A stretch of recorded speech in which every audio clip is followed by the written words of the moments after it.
Hello everyone, I hope you got into Christmas mood with that music. Lol. It wasn't planned. But yeah, you never know what you get when you go for royalty-free music. And yeah, we are back for the second Warno monthly tournament. And if you want to support the tournament, you can do that without paying anything and still increasing the prize pool. All you got to do is click the link that is in the chat right now, the Matcherino link. Go to this page, and then click contribute up here. Log in with your Twitch account, or your Google account, or your YouTube account, or your Battle.net account if you have a Battle.net account, or even your Discord account. Or I think you can also, no, I think you have to link it. Maybe you can also create one on your own, and then just press on claim code, 25 cents added to the price for free. You obviously also can donate money directly if you are really feeling it, like Zuckerdope or Chris Vo already did. Big shout out to them for helping out. But as you can see, even though that's only $50 here, we already have $10 extra just by small donations that were not made directly, but by 25 cents, 25 cents. You have some other small things like just visiting the website of G Fuel and so on. That adds a couple of cents as well. And with those, you can add some easy money here. So, yeah. That was the first thing. Second thing, next weekend we have a big event for a good cause. We do a charity stream for Action Against Hunger. And I hope you will all be around. We will start at 1 PM CST on both days. And we'll have some fun events before, some fun events after. But in the middle, the big thing is at Saturday, Steel Division 2. And a charity tournament with 60 players in Swiss style. Sunday, the same for Warno. And I hope to see you all there. Hope you will all be around for some Warno and some Steel Division. And yeah, let's have some fun in Steel Division and Warno. And see you all there.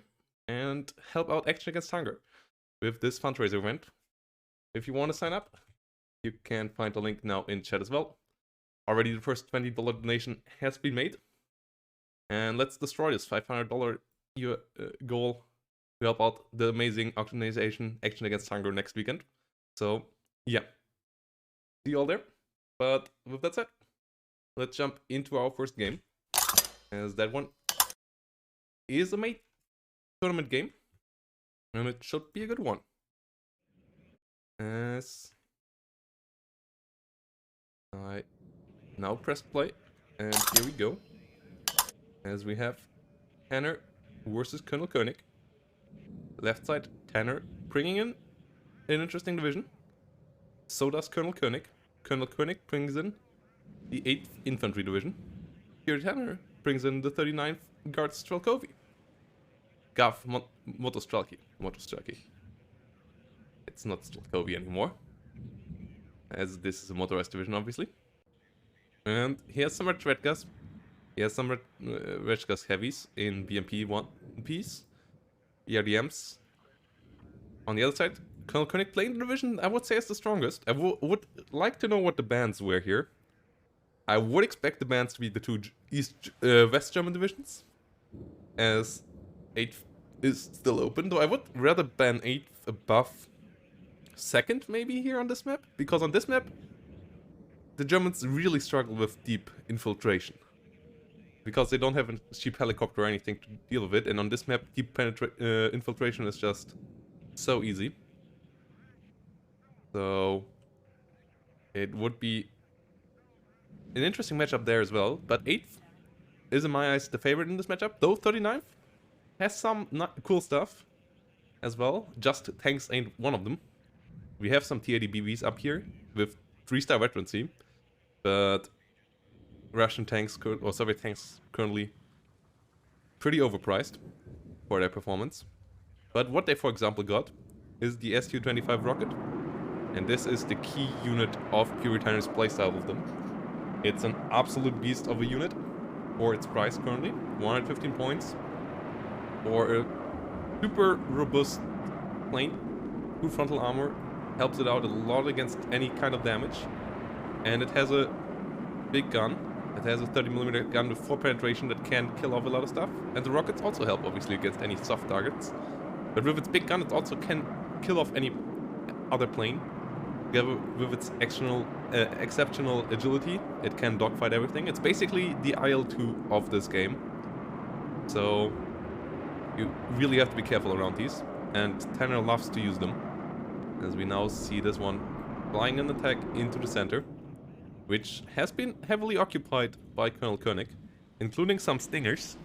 And stingers can deal some damage, but if they hit them frontally, it only deals 3. So you need 4 hits frontally to kill off a Su-25 with stingers. And that means obviously you need quite a lot of stingers to achieve that, as stingers also have a pretty long reload time. Now Fighting Falcon comes in. Is there any other AA out other than just the plane for your Tanner? No, there's not. So I would say this Su-25 goes down. Yeah. Interesting that he didn't brought in anything to help out the Su-25s. And also miss micro there and to not try to at least head on the F-16. So Tanner loses one of his Su-25s, at least forces the F-16 and gets 1 infantry kill, I think, with the SUs. But overall, I would say it was not super worthwhile. Meanwhile, we see some Humvees over here. No armor, but 10 hit points. But that still isn't enough to survive a Malyutka ATGM hit. Up here, Rezvedka heavies not being spotted by the gunners, but able to spot them. So they're able to engage them without getting retaliated upon. Rezvedka heavies here also pushing in. Humvees being used as recon, not something most players do anymore. Usually you try to get your vehicles out alive by now. Other than maybe something like this on the sideline to help out spotting deep infiltration. But the Rezvedka still sneaks around. LRS not able to spot it. M35 not able to spot it. Conqueror is down here. Overall, relatively low amount of forces down here in the south. A couple of mech rifles, including one with a law, so not the expensive one there. Over here, gunners with the 3 M60 able to stop the Rezvedka heavies. But now in CQC fight with another Rezvedka heavy, though supported by another gunner. So lots of firepower here. But Tanner brings in the BMP-3, and the BMP-3's 100mm still gives it a lot of firepower. So the gunner will get stressed out relatively heavily here and killed off eventually. Meanwhile, Rezvedka heavies and Pulimechiki pushing in over here as well. Ural coming in to resupply. Rangers with their 84s find the kill. The only 84 unit currently in this division, I think. Oh no, they also have the fire team with 84, but overall maybe a bit low on 84s this division. Could maybe have a couple more on some units. Like for example the LRS maybe could profit from one. The ADBV over here engaging the gunner. Will get the kill. Though obviously you don't need much buff 8th at the moment really. It's one of the best divisions, if not the best, as I said earlier, as it has a really good mix of German and American equipment, including the M1 and the M60 and some Jaegers. Pretty solid mix of infantry. Mech rifle laws also. Cheap, affordable infantry with 3 LMGs. Sure, M249 not the best LMG, but still a pretty decent one. Here Tanner brings in more CVs, capturing the center, capturing Juliet. So now gets a +5 in a second. And that means Colonel Koenig is on a timer. He has to do something about it. But Tanner traded slightly better in the center. Rangers here not able to contest that really. And I'm surprised to not see more M1s. Like, we have not seen any M1s actually. M1A1 coming up. Colonel Koenig really not using the beast here so far. M1, M60s, which are also pretty helpful in dealing with BMP-3s and so on. So, interesting, yeah. And it's now a +7 as the south also has been captured. So Colonel Koenig on a heavy tick here now. Has to react with some CVs on his own. Bradley moving forward. But yeah, there's the first M1 on the battlefield.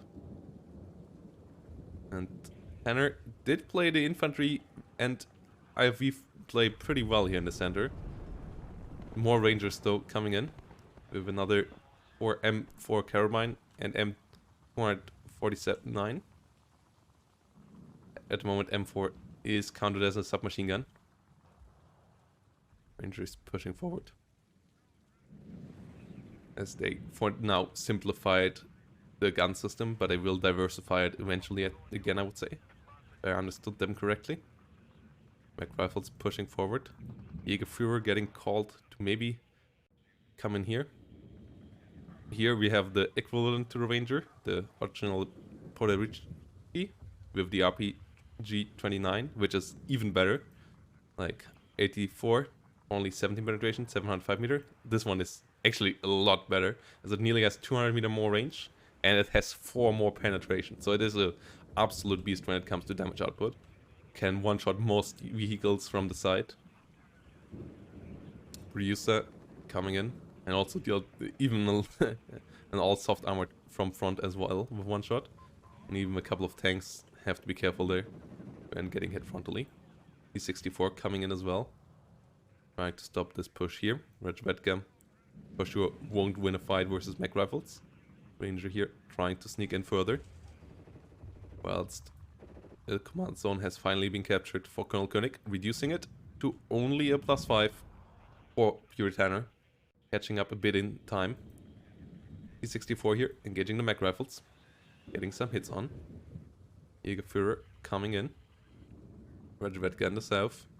M728 rolling in. Where will it go? Okay, will it go up front? The mech rifle coming in over here. And while Rangers disengaging for a bit. These two Rangers, Arsenal Poderichki. They would lose for sure in Forest versus Ranger, as Ranger has a lot more firepower with the LMGs plus submachine guns versus some assault rifles that are not made for forest fights per se. But BMP3s will bully the Rangers over here. And really, the lack of vehicle play on Colonel Koenig's side is confusing to me. Like, sure, you have strong infantry, but you also have amazing tanks. So that you didn't use the M1s that much is quite wild to me, actually. Rangers over here, all trying to engage. Also, Rangers, they do a decent job, but I'm not sure if you really want to use them currently. 65 point is really pricey for a 6 strength unit with a rocket launcher. Like, it's a solid rocket launcher, but it's not like it's completely insane strong, and its weapons same. Good hit there with the HE bomber. Civido survives in transport. Good save there by Tanner, getting it back, but at least neutralized the center for a second. Till Tanner will move it forward again. Rangers have to disengage. At least got a couple of BTRs killed here. Supply truck is around to maybe help out healing something back up, whilst mech rifle laws move in further. CV will capture this point over here. Whilst MiG-23 gets a bombing run, hits the Rangers slightly, but doesn't get a kill. It's a tie for a second, but Tanner now brings in the CV again. Stingers hit the MiG-23, but there's not enough to follow it up with, is it? Nope, there's not enough to follow it up with. Rajvetkas sit here on the road. Will get their shot off. No, won't get their shot off. 530 meter, right? Yeah, so they need to get closer, right? Yeah, they need to get in that forest. That's where you want to sneak. But there's more M35s around now to spot, though they don't see as good as well anymore. They only have bad optics nowadays. So an exceptional stealth unit can go pretty far. Sadly, I can't use the tool here, I think. No, I can't use the the range tool to show you how close they would have to be spotted. Meanwhile, M1 comes around here, but it's in low numbers. It's now 1v1 fighting a T-80 BV. That's obviously not the fight you want with M1s. You want to abuse their super low price and want to have like 3 or 4 of them, and then run them at once into a T-80 BV and use the advantage that you have in accuracy to just blow them to smithereens with like 1 or 2 salvos of shots. But 1v1, obviously, yeah, T80BVs are overpriced, but they still have 1v1 outmatched M1. So that's not the engagements you want. It's a bit of an odd playstyle here by Koenig. You can see that he hasn't played as much Warno as he has played Steel Division for sure. He's still a bit struggling here, I feel like, with how to play this division. Whilst Tanner plays the combined arms game really well here. Like the mix of some T80BVs, obviously you don't want to rely on the Russian tanks too much, but BRDM, recon units, a lot of infantry, solid amount of AA, the planes, and then obviously BMP3s, and yeah, BTRs. Eagle Leader now trying to sneak in here, trying to neutralize the center. That's the BTRs and the T80BVs. Try to get rid of the military police over here. Single M1A1 is in the rear. That one actually can win a 1v1 against the T80BV quite easily once it gets in range, as it has the better accuracy. So the veterancy difference equals it out somewhat to the T80BV here, as Tanner takes really low availability, but at least high firepower T80BVs here with the high level of veterancy. Make rifle loss under heavy fire. M1A1 no, trying to find the find. Jägerführer will try to sneak into the center. But some Rangers and M1A1 Bradleys stay in the rear. A lot of make rifle loss coming in here. They'll try to move forward. Thunderbolt. Oh, why does he not finish it off? So where's the F-16 going? Oh, it's going to try to go for a Mi-24.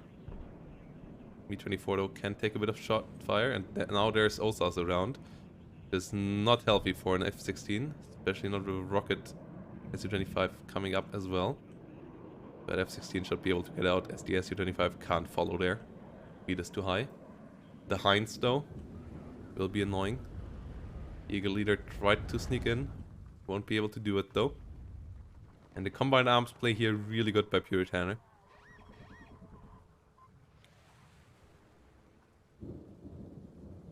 Hind is annoying. Not quite enough stingers in the center. And I explained it a lot of times already.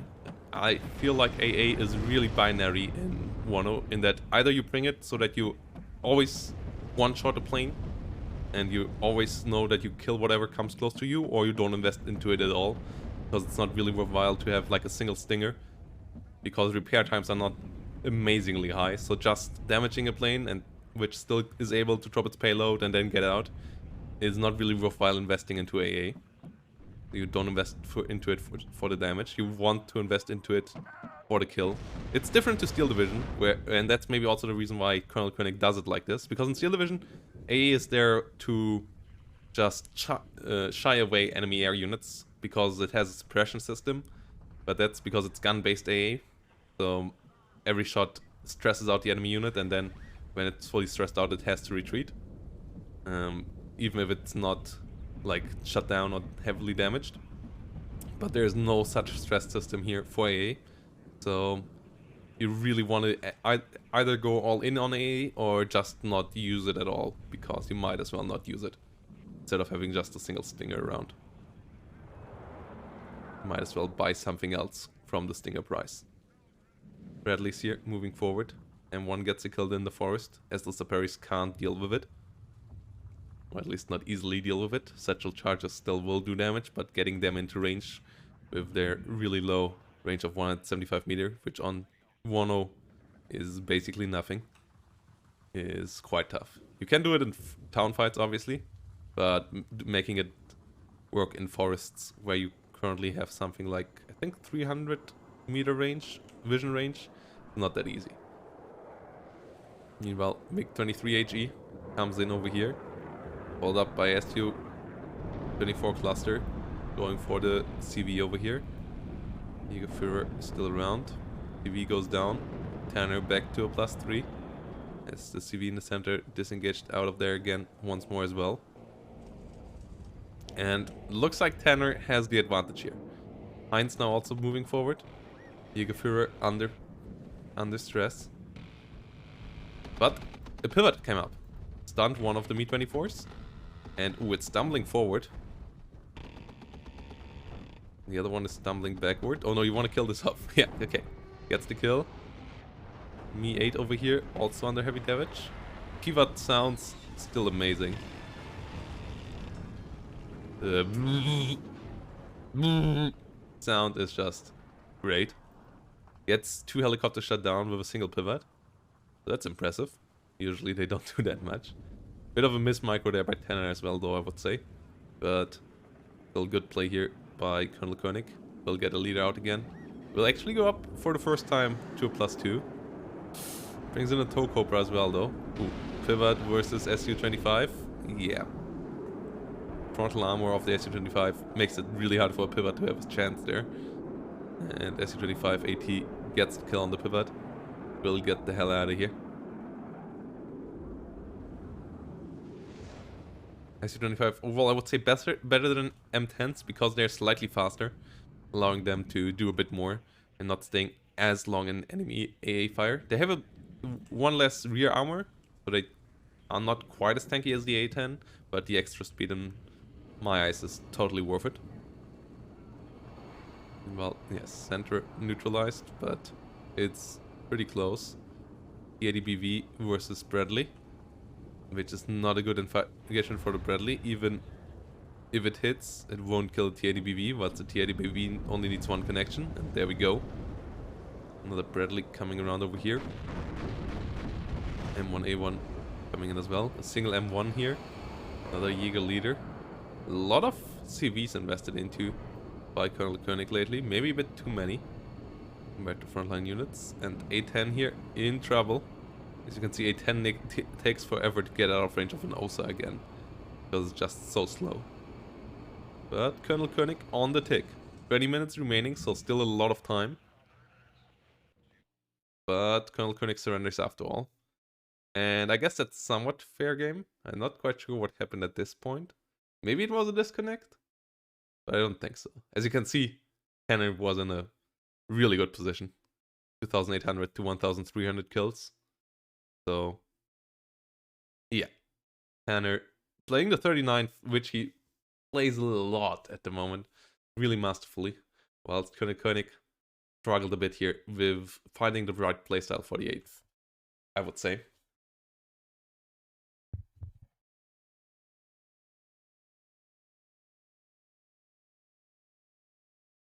Okay, so yeah, let's see if Colonel Koenig can change that in game number 2. Oh, I really needed that water. I went for a really good jog today, but yeah, it was kind of exhausting. Maybe I went out for a bit too long, but I had a good one, really good one. So yeah, let's move on and let's see what game number 2 brings. See you all in 2 minutes. So here we go. Game number 2, Tanner versus Colonel Koenig. And Colonel Koenig brings the new guy to the block. The 2nd Panzer Grenadier Division. Which is a really, really good one. Especially as it, for example, has these Fallschirmjägers. Whilst on the right side we see Colonel Koenig with my favorite division of the last couple of patches. Now eclipsed by its brethren, the 4th Matcherino Division. The 7th Panzer Division of the NVA. Which has good air spam. Has solid infantry, though they are not as crazy as they had been in the previous patches, I would say. They have good Mi-24 that are affordable, and the only issue they have is the tank tap, I would say. T-55's just not quite cutting it, and the T-72s, they just are not really in a, like, they don't have good matchups. They can't really fight up against the M1s and the M1A1s and so on, especially. And they also don't trade well down versus the Leopards and M60s. So T-72s are in a somewhat weird spot at the moment. So really, even though it's a Panzer Division, you don't really want to rely on your tanks too much. Yeah, like, you have quite a lot of them, but it's more so of a, like, breakthrough and support unit than really a unit that you want to make good trades with that way around. Meanwhile, here we see a lot of Fallschirmjägers coming in from the get-go, and some Milans in forward deployment as well. Combined with some Lukes, and I haven't seen people using the Lukes so much in this division lately, because you also get the Scimitar and the Scorpion, and in my book, they are better.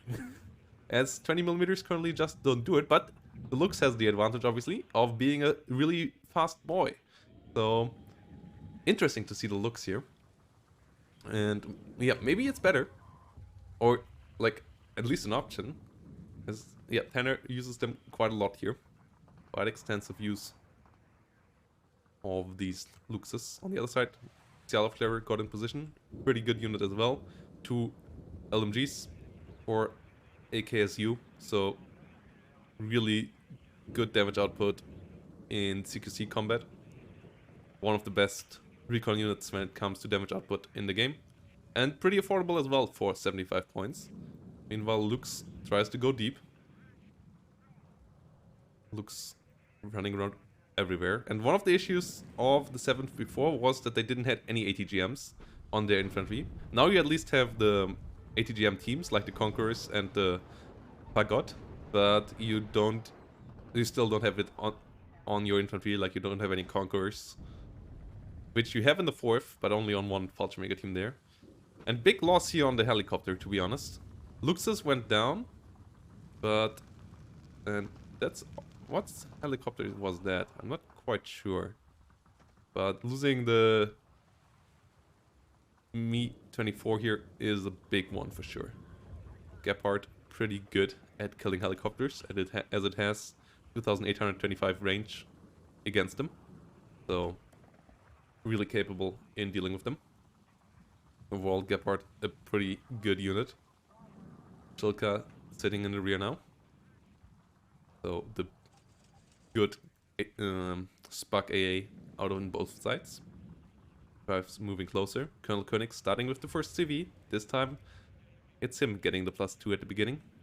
Colonel Pure Tanner bringing in the Fuchs in on the other side. Tanner being a bit more slow in the advance on the center. Just as last time. Like, Colonel Koenig got the bit forward positions. But now Tanner comes in, and these are not pioneers with flamethrowers, while these are pioneers with Handflammenpatrone. So these pioneers will struggle to get in range to throw their satchel charges. Whilst the Handflammenpatrone will shoot them down from afar, and Handflammenpatrone now are pretty effective in CQC combat, as they do a hell of a lot of stress and good damage as well. So, especially if you mix them in with other infantry, they feel really powerful. Fallschirmjägers moving forward. BRM gets a connection, doing a good job there. Lampanzer TO-55 trying to find another hit on an Unimog in the north, whilst a Fallschirmjäger comes in over here. Concourse? Maybe Colonel Koenig doesn't know that you can't set them up in buildings. I don't think Colonel Koenig has played that much Warno yet. He's playing a lot of Steel Division still, and yeah, I guess he wanted to get back into Warno with Murat a bit, but I'm not sure how much knowledge he has. But Tanner plays a heck of a lot of Warno at the moment. He enjoys the game quite a bit, since Murat, again. And you can see a bit of a knowledge difference between these two for sure in their approaches. 3RM trying to get some connections here. Looks trying to get the kill, but 20mm just at the moment just don't quite cut it. Whilst though we got some Milans here fired out of these Fuchses, and those do it for sure. One-shotting BMPs here.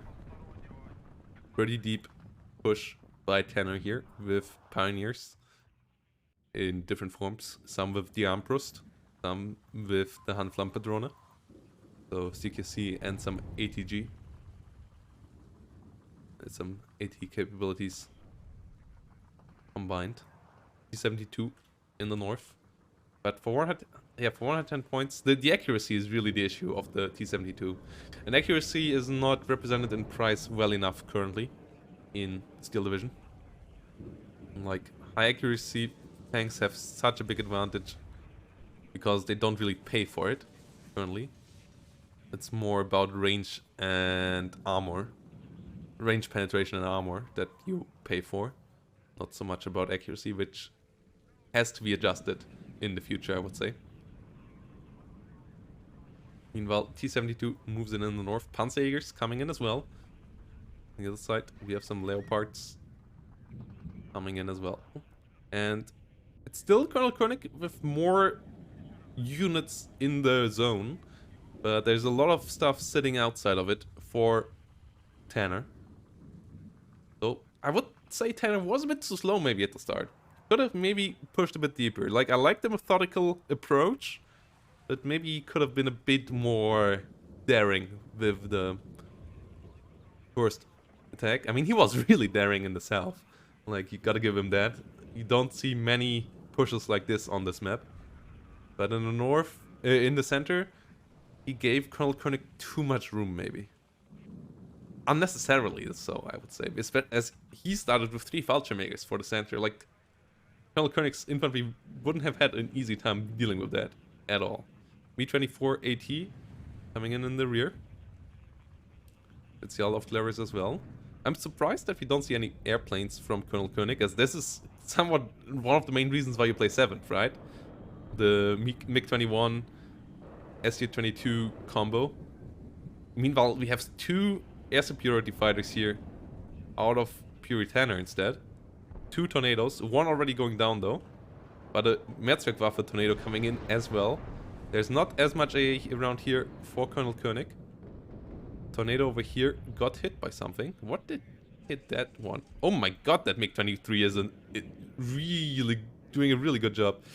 Oh, tornado, tornado. That's not the way home you want to take. Is he losing all of them? Oh my god, that was bad for Tanner. Losing both his air superiority fighter and the Mehrzweckwaffe, which also didn't do much in his run. I mean, he got the Mi-24, but that was a bloody battle for Puritana there. And maybe the comeback that Colonel Koenig needed. I mean, now he can reign in this Air Supreme, because I'm pretty optimistic Tanner doesn't have 2 air superiority fighter cards in his deck. So, yeah, you got rid of the enemy ASFVs. You now know that only Gepards are standing in your way. So, using HE bombers here to just kill this is easy. And really good control of the MiG-23. Also a bit lucky, obviously. You always have to be with the missile system in fighter combat in Warno. But really good call-in, really good timing, and then also solid micro in how he maneuvered that fight with a single plane against 3. And obviously also a bit of a miss micro on Tanner's end of the spectrum. But yeah, good connection there. Gepard is a bit too far behind, so the SU gets through, as you can see. And yeah, that's what we need more of right now from Colonel Koenig. Did he buy a second MiG-23? I'm 100% certain the one he had didn't got back already. So he bought the second one, which he doesn't need now. He doesn't need a second MiG-23, so that's a misinvestment. That could have been a bomber that cleaned him this out instead, for example. Or bombed the situation up here. Like, he could really force Puritana just investing into AA while still losing stuff to the air of Colonel Koenig, and then push with his cheap stuff. I would say the situation, if he wants to abuse it, really has changed once more. Beforehand, Tanner, the push in the south was quite cost efficient, shooting down the Mi-24s, shooting down the Heinz was good as well. But giving up the center here as easily, not a good idea, though I'm not sure what Colonel Koenig tries to achieve with this move. He should know that there's a lot of stuff in here, and this is a scary setup. 2 Milans and 4 Leopard 1s is not something you ever want to get close to with an armored vehicle. And with infantry neither, because 4 leopards also deal with that. You have to be really careful here as Colonel Koenig. Disengaging now, Sihiru is coming in. +2 for Tanner. And too little airplay now. Too little airplay out of Colonel Koenig. Your enemy played his hand. He used his air superiority fighters for super deep interaction. He's too shy. Like, Tanner played a super risky game with low AA, super low AA. Focused 100% on air, bought 2 air superiority fighters instead, but messed that up, and that's where the moment where you have to punish it. Like, he doesn't buy himself 2 tornadoes and 6 Gepards. That's not an investment you're gonna do for your air security. So that's the moment you kill both fighters for not without losing anything. Is the moment where you need to jump on it, and that's a missed opportunity here by Colonel Koenig, because now Tanner has time to correct his mistakes, getting a second Gepard in the north, still none in the south. So this is still all free property here to bomb 4 Su-22s and MiG-21s and MiG-23s. Wrong target here, as there is a 1 Gepard here, and that might be able to shoot this down. Or actually should be able to shoot this down. Well, it will be close. Su-22 is a somewhat fast plane. Okay, Gepard not able to shoot it down, but it's damaged. It also didn't achieve much, to be honest.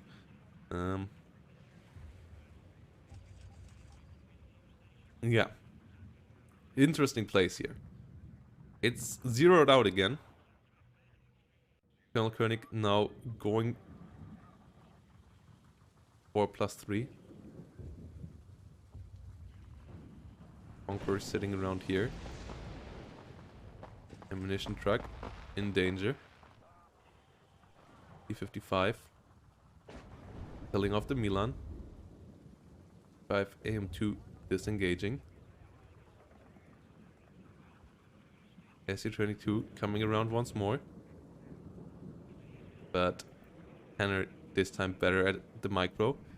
A slight bit too late though to turn it back on, so it shouldn't... Yeah, didn't kill. Good cluster bombing. MiG-23 flying around. Flying over the Gepard. Surviving as well though. Milan still keeping the Gepards alive, safe here. Well, I guess the Conquerors could do something about it, but can't engage it with a T-55, as the Milans will destroy you. Leopard's also dealing with the T-55 here. Tanner on a big push once more. Colonel Koenig, though, on the +3 through due to push in the center, but not having much up here. Bringing in more stuff now. The question is, will this come in time? You want to move the BTR maybe back a bit as well. And Tanner wants to go for full occupation of this sector, which would give Tanner the +1. As long as this is a +3 for Colonel Koenig. Just neutralizing it would still be a +1 for Colonel Koenig. But capturing it would give a +1 to Tanner. South still Colonel Koenig being occupied with dealing with Tanner's units. But after that he will have a significant force here that might be able to get to the counteroffensive. Into the section... what is this? Foxtrot? Yeah, Foxtrot. There we go. T-72 coming in into the center as well. Maybe should move a bit more north. Schildka dealing with some infantry here. And that's another thing against German infantry. Like, the normal German infantry doesn't bring ATGMs, which is also a disadvantage of Jägers and co. Obviously, it's a bit also compensated now by the Milan teams, but you usually don't have them in your normal standard infantry clumps. So Schildka, for example, can punish them, whilst against mech rifles you can't do that, because mech rifles outrange the Schildka's guns. T-55 engaging pioneers over here, and the Fallschirmjägers trying to help out, whilst the north now is neutralized. Infantry is coming in. We have a BO-105 recon helicopter. of the few helicopters you get. Of them being BO-105s. This one not having any weapon attached, just being full on recon. The others having ATGMs, which are decent but not amazing. Koenig keeps the +1 here though. Of Clever. Coming around, T-55. Nearly getting hit. Leopard now getting the kill. Jaegers moving in. Matcherino and BMPs could go for a good big push in the south. That's a BMP 1 gauges over here onto the Jaegers. 72 helping out.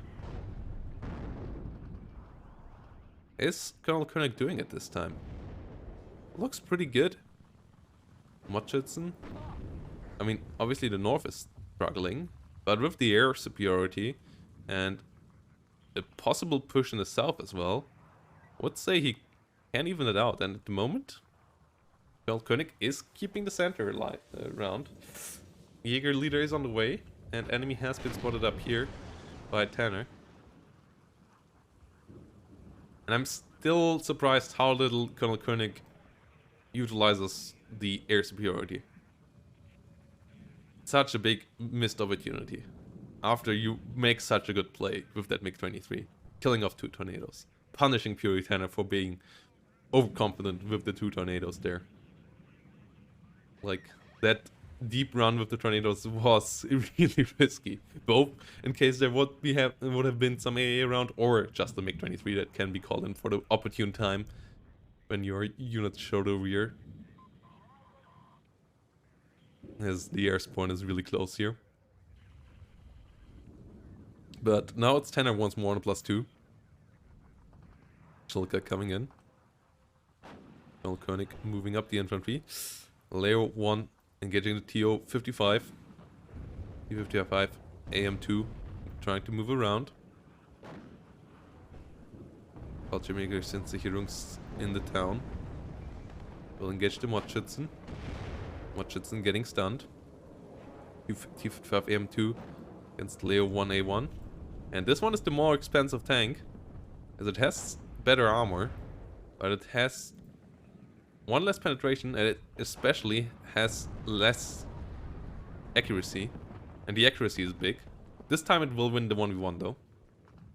But usually they really struggle on doing that. Still, Leo just has 10%.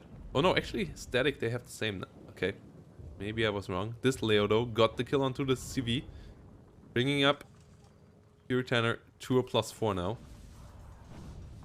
And this is not good. AM2 here goes down to a Leopard 2A3.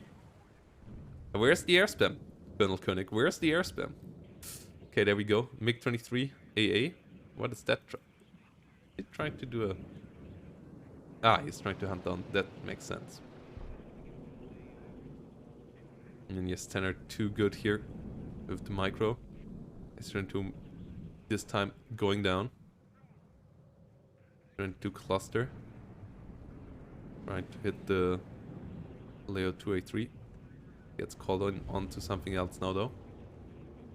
And Tanner brought it back under his control, I would say. Colonel Koenig taking too long to utilize the one good spot he had. And also not counterattacking in the south fast enough, so Tanner now has time. Bringing reinforcements, Leopards, Sicherungs, F-104 ATs. That don't quite find a connection, but still are heck of annoying. 72 here not doing much. And the position in the north looks pretty dire now for Colonel Koenig. Guess Tanner has prodded around maybe? Scorpions coming around. 40 points. 76mm gun that can fire both HE and 10 AP shells is pretty lovely, as it is a recon vehicle as well, so it has solid optics, having good optics here. And Colonel Koenig surrenders. Okay, way closer game. I don't think that was the point where you already wanted to surrender, but Colonel Koenig will tap out. I would say a missed opportunity in this one. Really, like, he played way better than in game number 1 throughout the early phases of the game. Still, Tanner having the better understanding of the map and the matchup, I would say, at the beginning, and getting for a really deep push. But that hair engagement could have changed everything, I would say. Like, Tanner had one Gepard on the map. He invested into 3 planes there that together did cost him like 700 something points. And Colonel Koenig didn't use that big advantage that he got himself there to just abuse the gap that he brought into the defense of Tanner, especially as all of Tanner's units, or like not all, but a lot of Tanner's units were really exposed and forward, so bombing them would have been a really easy job. And yeah, sure, it's air spam and stuff, but if your enemy throws away their air defense like that, you are supposed to air spam them, right? Like, that's what what air is for, to punish situations like that. And he didn't do it. So Tanner in the end wins, rightfully so, like playing the cleaner game, having the better game plan, having a really good offensive on the northern town as well, that was well executed. And in the end also having the better KD. So maybe still a bit preemptively here by Colonel Koenig to surrender, but GGVP here to Tanner. Yeah, the Shilka did hold the line pretty well, and the MiG-23 shooting down one tornado, one Mehrzweckwaffen, and damaging the last one. Did a pretty solid job as well, but it wasn't enough. So that's the series. 2-0 for Puri Tanner. So yeah, GGVP here.